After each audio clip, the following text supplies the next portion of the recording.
बिस्मिल्लाहिर्रहमानिर्रहीम। अस्सलाम वालेकुम क्लास, कैसे हैं स्टूडेंट्स।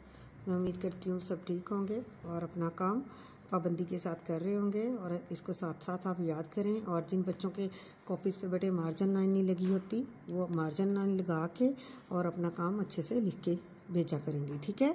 चलें बेटे उर्दू की बुक खोलें। जी बेटे, आज हमारी एक्सरसाइज इंशाल्लाह मुकम्मल हो जाएगी। ये है ज़ुबानदानी।